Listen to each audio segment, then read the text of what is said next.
From its humble beginnings in England to the multi-million-dollar merger with Callaway, Topgolf seemed destined to conquer the world of sports entertainment. How then could the star of this golf bar fall out of favor? In this documentary, we reveal exclusive details, including information through 2025 about Topgolf's dizzying rise and the strategic mistakes that precipitated its decline. Join us all the way to learn the truth behind the Topgolf phenomenon, narrated with key financial data, controversial management decisions, and the latest news about its spin-off and new direction. From Watford to the world, Topgolf's origins. In 2000, brothers Steve and Dave Jolliffe opened a modest golf driving range in Watford, England, with a vision of innovation. Inspired by the idea of turning the boring driving range into a social destination, they developed a system of chips and golf balls to record impacts on giant screens.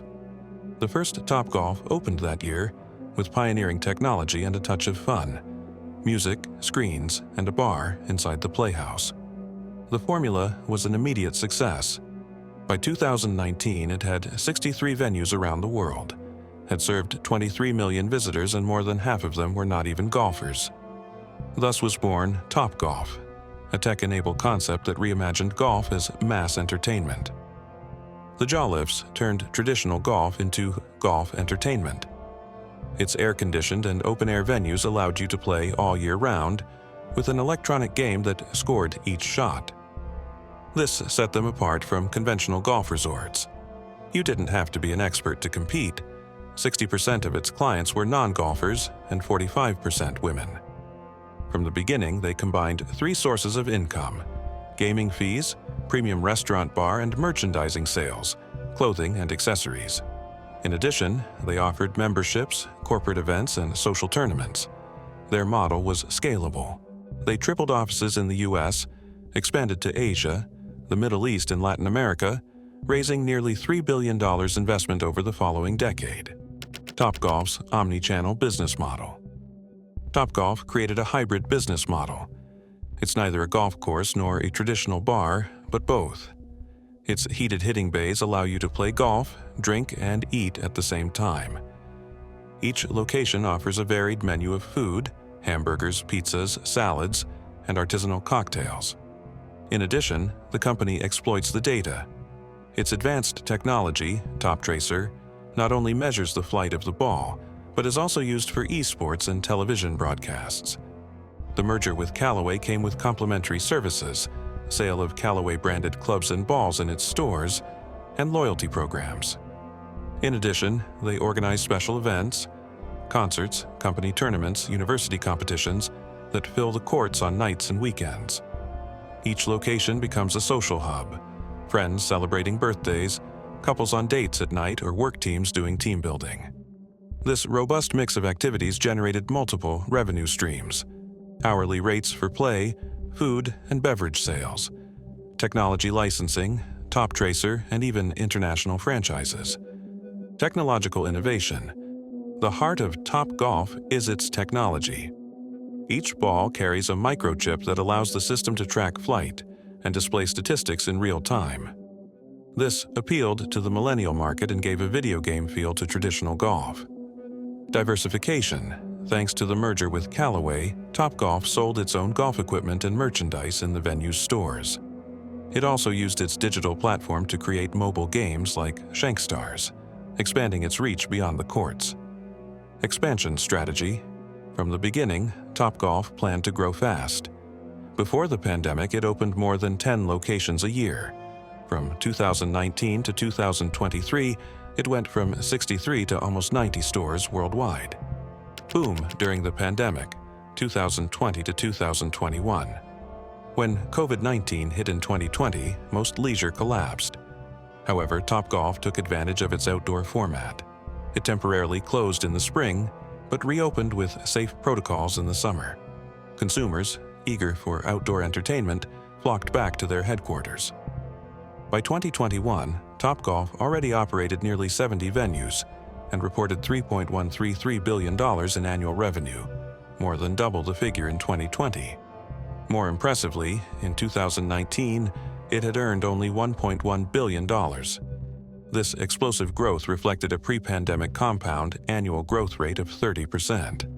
After the reopening, Topgolf broke records. Attendance metrics skyrocketed, and internal reports showed double-digit growth in sales year on year. Many analysts and competitors came to consider it golf's revenge in times of social distancing. CEO Chip Brewer described the merger with Callaway, announced in October 2020, as an unparalleled $80 billion business in the global golf industry. The goal was clear: to merge a leader in golf equipment, Callaway, with this innovative leader in entertainment. This merger, completed in March 2021, resulted in Topgolf Callaway brands, valued at close to $2.6 billion. Topgolf became part of the American giant, maintaining its headquarters in Dallas. With this, strong financial support was guaranteed. Callaway injected capital to fund more openings. They promised to open about 10 to 11 locations per year. The merger report highlighted that Topgolf already had 63 venues, 23 million visitors in 2019, and more than 50% of non-golfers among its customers. Key facts: Topgolf generated $1.1 billion in revenue in 2019 and was growing at around 30% annually.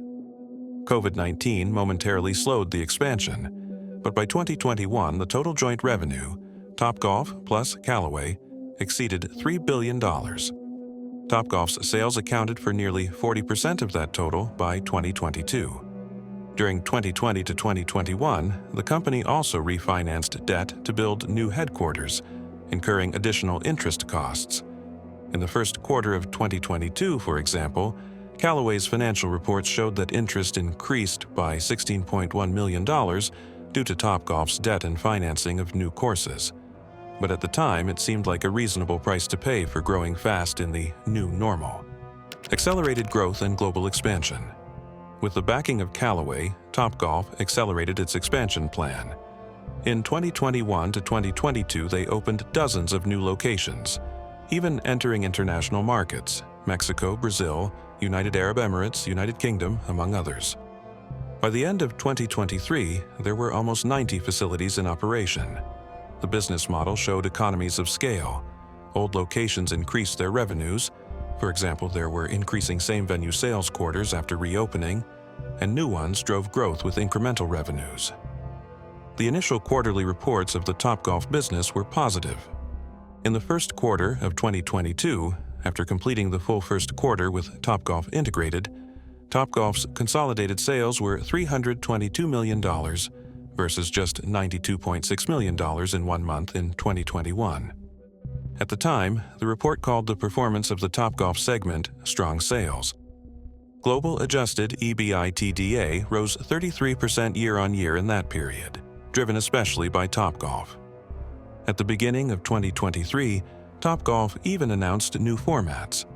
For example, Topgolf Swing Suite, an indoor simulator with virtual reality and interactive screens, was present in some hotels and airports to bring the brand to smaller spaces. They also launched new digital games, esports, and even designed a golf driver with its own name, Sure Thing, to show innovation beyond the courts. The company wanted to be renewed and attractive, betting on retaining young users. Operating margins improved. Topgolf took advantage of economies of scale in F&B purchases and merchandising, optimized staff and events. Even in 2023 reports, the efficient cost management was praised, which increased the margin per location. At times, Topgolf seemed like an unbreakable business, a safe generation, according to them, and with a gold star in its portfolio. Thus, the company continued to trade successfully, and the share price, ticker MODG, reached almost $29 per share in January 2024, well above the $3 of 2019 before the merger. First signs of fissure: changes in consumption and inflation, 2022 to 2023. Even with growing sales, during 2022 worrying changes began to be noticed. Several factors allied against Topgolf. Changes in consumption habits. Once the post-pandemic euphoria phase was over, customers began to reduce expensive outings. With global inflation on the rise, food, gasoline, housing, consumers cut back on leisure spending. Topgolf executives admitted that there were sectors feeling the inflationary pressure. Many, before frequent, did not return with the same intensity. Emerging competition. While Topgolf was unique, cheaper alternatives appeared. Chains such as Big Shots Golf, a similar game offer at a lower cost, and Drive Shack in the US began to attract customers looking for a low-cost version. In addition, other forms of virtual reality entertainment or home simulators gained ground. Growing expenses and debt. The rapid expansion model involved high investments. Each new headquarters costs tens of millions. All financing became expensive in 2022 when interest rates rose. As a result, Topgolf's financial costs grew a lot. In the first quarter of 2022, Topgolf's interest expense increased by tens of millions due to debt incurred by new locations. In this context, financial reports began to reveal cracks. In 2022, sales were still high. Topgolf reached approximately $3,996 billion that year, but growth slowed. For 2023, although the conglomerate's total sales rose just 7.2% to $4,285 billion, net profit plummeted by 40%, only $95 million, due to the higher cost of debt and accounting contingencies. In the Topgolf segment, revenue increased. It was already over $1.76 billion in 2023. But the real story was in sales per existing venue. This key indicator became negative. Between 2022 and 2023, the old headquarters began to invoice less than before. The first balance sheets of 2023 showed a surprise. In the Q3 quarter, same-venue sales were down around 3% year-on-year.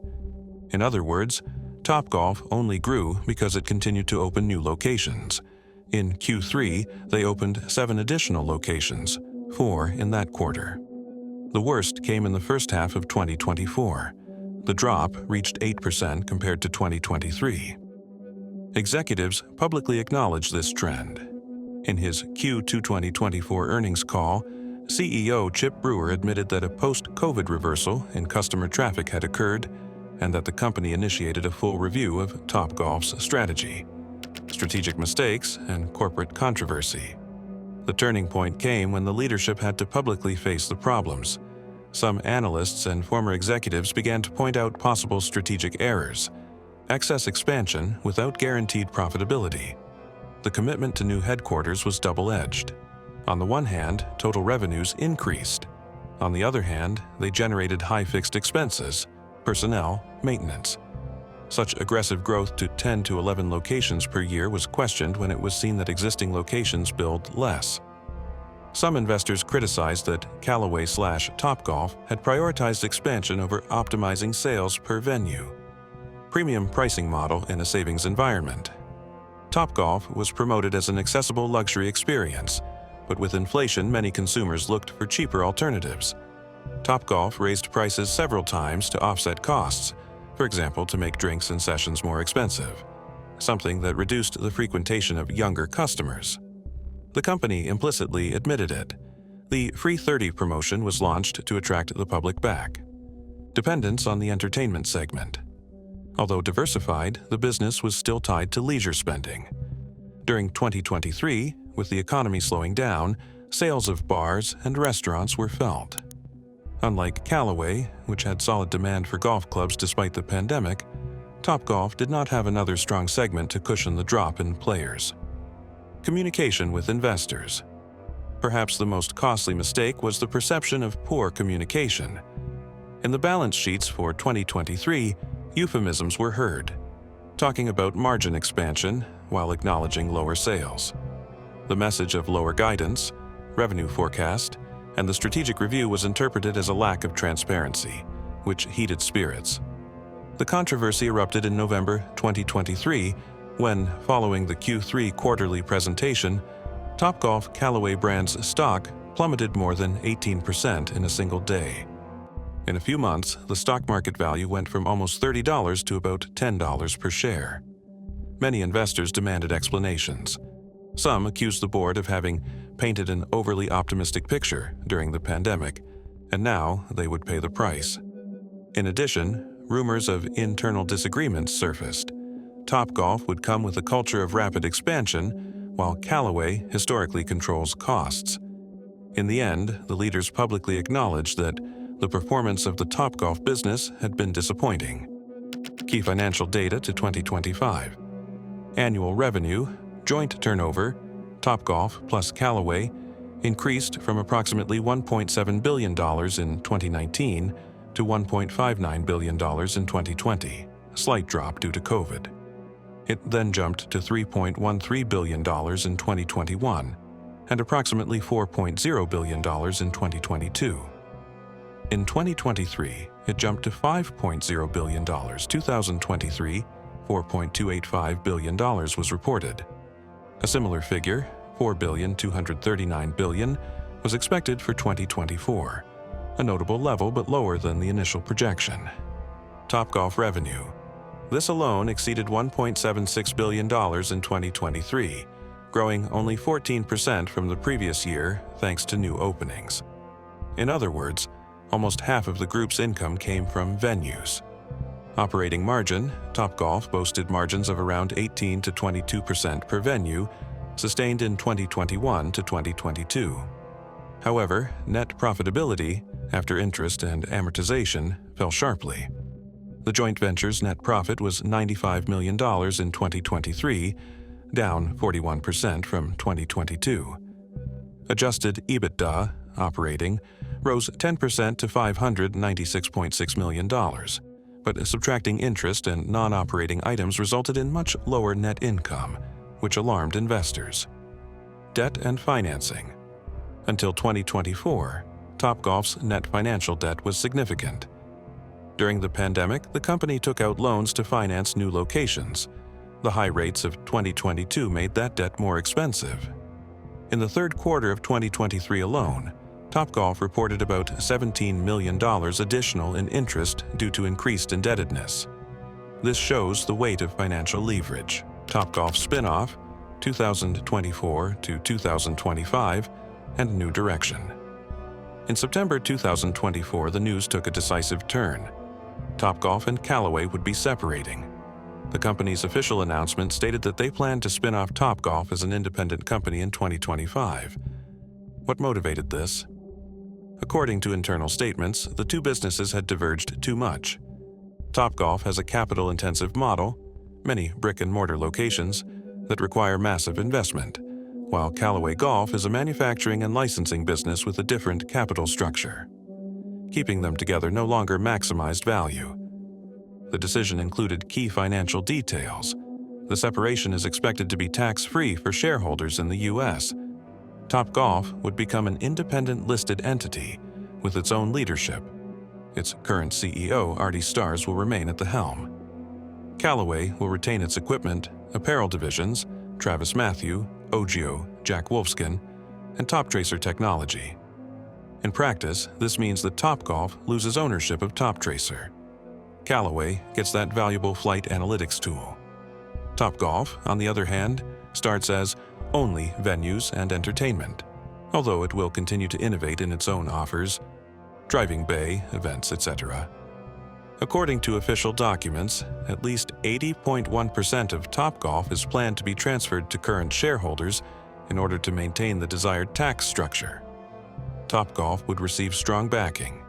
It would have more than $200 million in cash and new zero debt, as Callaway would absorb all the financial liabilities that the combined company had previously carried.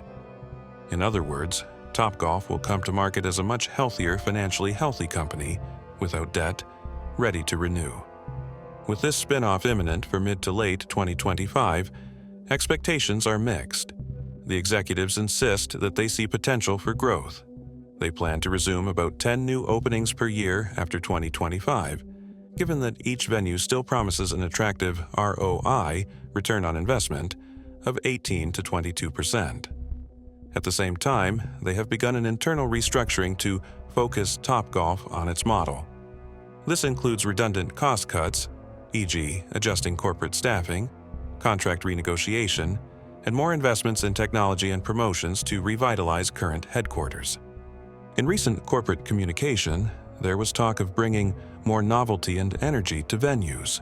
New interactive games, DJ nights and concerts, special promotions, such as benefits with Visa cards. Topgolf will reinforce its premium commitment, but trying to give more value and fun to customers. He also strengthened his management team by hiring a new COO, Aaron Chamberlain, for the entertainment business. The competitive landscape and future challenges. Topgolf's direction as an independent company remains to be seen. At the close of the 2025 report, Topgolf is expected to maintain its essence, a sports entertainment giant, but it will have to face several pressures. New entertainment formats. While Topgolf reinforces its traditional venues, alternative formats are emerging. Reality show simulators in shopping malls, modernized mini golf courses such as put-shack and swing suites that can capture the curious. There is no guarantee that consumers will continue to prefer large courts. Generational change. The new generations consume different leisure. Esports, VR, and social networks compete for their attention. Topgolf has invested in digital experiences, such as its mobile game, Shankstars, and social media content, to retain young people. But the generational transition is challenging. Inflation and prices. Executives recognize that they cannot be the economic option. Topgolf will remain a premium service with a high average ticket. You'll need to convince the public that the experience is worth it over cheaper alternatives, and this in an environment where the pocket is still tight. Direct competition. After absorbing Big Shots, in 2023 it bought that network for $29 million, Topgolf eliminated almost all direct rivalry in its main niche. However, new local competition or international franchises could emerge. In addition, parallel sectors, hotels with golf simulators, theme parks, could steal share of entertainment. Finally, the action of the new independent Topgolf will likely remain volatile until it shows consistent results. For now, the market has reacted with relief to the separation. Callaway shares rose after the news, but success will depend on whether Topgolf can reverse the decline in sales per venue. The history of Topgolf is a business saga full of contrasts. The company proved to be visionary in reinventing a classic sport as mass entertainment, capturing millions of people and generating billions in revenue. However, under that facade of success, there were imbalances. Growth so rapid that it overturned its financial structure, along with a changing market and the loss of momentum after the post-COVID euphoria. What few knew until now is how, after reaching its zenith, Topgolf decided to make a radical change of direction. The 2025 spin-off separates two halves of a company that, in the end, had a different vocation. From 2025, Topgolf begins a new chapter without the blanket of Callaway, with a cleaner capital structure and focusing only on its entertainment business. This concludes the rise and fall of Topgolf, the untold story. From a driving range in England to a multi-billion-dollar giant, and now to an independent company restructuring its business, the Topgolf case offers lessons in corporate strategy, the risks of accelerated expansion, and how social trends can change the winds. Topgolf's future remains open. If it manages to adapt, perhaps we will see new successes, or else it will have signaled the end of an era in modern golf.